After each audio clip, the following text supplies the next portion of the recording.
श्री कृष्ण कहते हैं, वह सब कुछ करो जो तुम्हें करना है, लेकिन लालच से नहीं, अहंकार से नहीं, वासना से नहीं, ईर्ष्या से नहीं, बल्कि प्रेम, करुणा, नम्रता और भक्ति के साथ। जब किसी भी कार्य करने में अगर लालच होगा, बेईमानी होगी, जलन होगी, तो वो काम ना तो सही होगा और ना ही उसके परिणाम फलदायी होंगे। इसके अतिरिक्त जिस कार्य को हम पूरे मन से प्रेम पूर्वक करेंगे, तो वो न सिर्फ हमारे लिए बल्कि समाज के लिए भी हितप्रद होगा।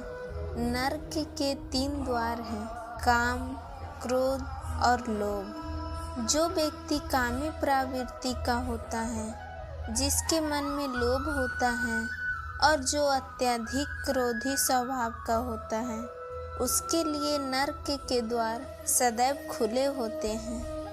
श्री कृष्ण कहते हैं कि मैं सभी प्राणियों के हृदय में स्थित आत्मा हूँ। मैं सभी प्राणियों का आदि, मध्य और अंत भी हूँ। हर व्यक्ति श्री कृष्ण से जुड़ा है और श्री कृष्ण हर व्यक्ति से जुड़े हैं। वही हमारे आदि, मध्य और अंत हैं। श्री कृष्ण कहते हैं, सत्य कभी नष्ट नहीं हो सकता। अच्छा करने से नहीं डरना चाहिए। लोग अक्सर सच कहने से बचते हैं या डरते हैं, पर सत्य कभी छुप नहीं सकता और ना ही कभी मिट सकता है। कितना भी छुपा ले पर सच तो उजागर हो ही जाएगा। इसलिए जो बात सच पर आधारित हो, उसे करने या कहने और मानने से कभी नहीं डरना चाहिए। श्री कृष्ण कहते हैं, इस शरीर का मोह मत करो। या तो माटी है, माटी में मिल जाएगा। अमर तो आत्मा है, जो परमात्मा में मिल जाएगी। लोग अपने शरीर को सुंदर बनाने में लगे रहते हैं, पर आत्मा की सुंदरता शरीर की सुंदरता से कहीं ज़्यादा महत्वपूर्ण है। शरीर तो नश्वर है, मिट्टी ही तो है जो मिट्टी में ही मिल जाता है, पर आत्मा अमर है। इसलिए आत्मा की सुंदरता पर ध्यान दो। आत्मा की सुंदरता अपने को श्री कृष्ण में लीन करने में मिलती है। श्री कृष्ण कहते हैं, जो हुआ अच्छा हुआ। जो होता है अच्छे के लिए होता है। कभी कभी विपरीत परिस्थितियां हमारे वर्तमान स्थिति को अच्छा करने के लिए आती हैं। मन चंचल है और संयमित करना कठिन है, लेकिन यह अभ्यास से बस में हो जाता है। मन चंचल होता है या इधर उधर भागता है और किसी भी कार्य की एकाग्रता का दुश्मन है। लेकिन यदि यह व्यक्ति के बस में हो जाए, तो इससे अच्छा कोई मित्र नहीं है। मन को एकाग्र करना जरूरी है, बस थोड़े से प्रयास और अभ्यास की जरूरत है। श्री कृष्ण कहते हैं, मेरे लिए ना कोई घृणित है और ना ही कोई प्रिय, ना कोई निर्धन है और ना ही कोई धनी। बस जो भक्ति भाव के साथ मुझे याद करते हैं, मैं उनका हूँ और वो मेरे हैं। श्री कृष्ण उन्हीं के हैं जो श्री कृष्ण के हैं। भगवान तो बस प्रेम भक्ति के भूखे हैं। जो भी उनकी भक्ति में लीन होता है, जो भी प्रेम से उन्हें याद करता है, वो सदैव उसका कल्याण करते हैं।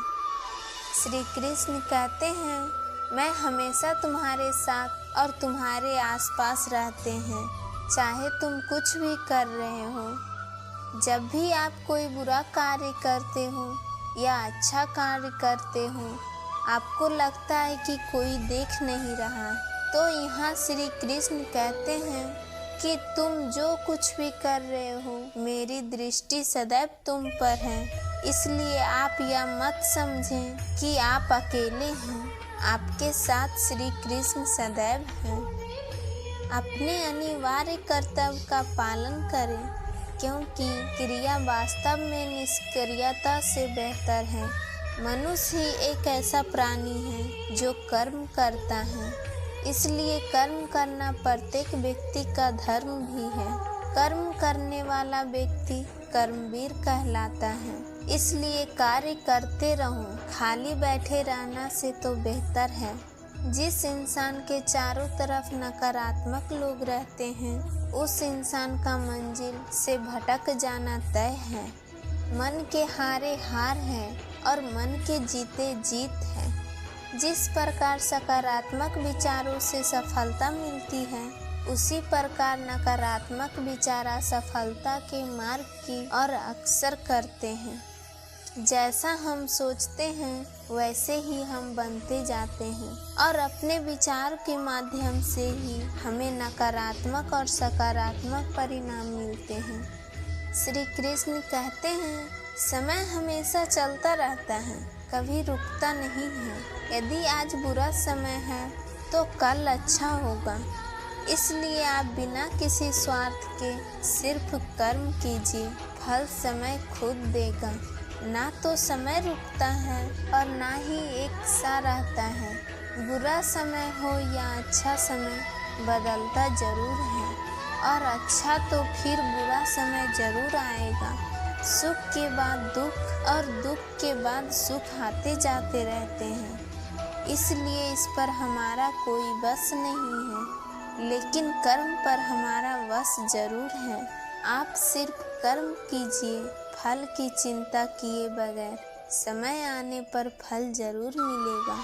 इतिहास कहता है कि कल सुख था, विज्ञान कहता है कि कल सुख होगा, लेकिन धर्म कहता है कि अगर मन सच्चा और दिल अच्छा है तो हर रोज सुख होगा। जो कुछ भी है वो वर्तमान में है, जो बीत गया है वो नहीं आएगा और जो आने वाला है उसकी चिंता नहीं, बल्कि खुले हाथों से इसका स्वागत कीजिए।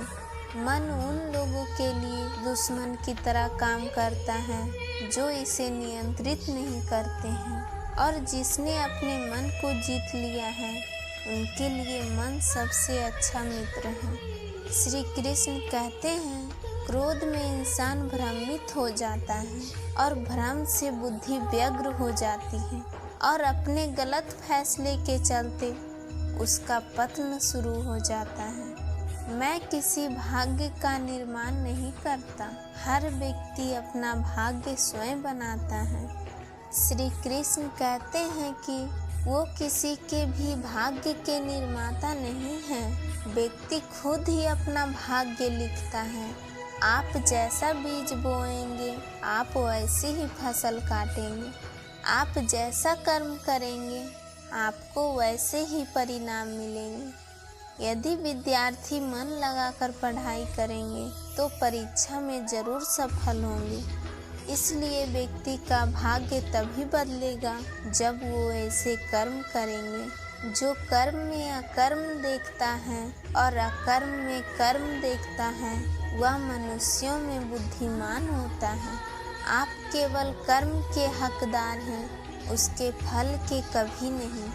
श्री कृष्ण कहते हैं, दुनिया के सारे खेल खेल लेना पर भूलकर किसी की भावनाओं के साथ मत खेलना, क्योंकि ये वो गुनाह है जो मैं कभी माफ़ नहीं करूँगा।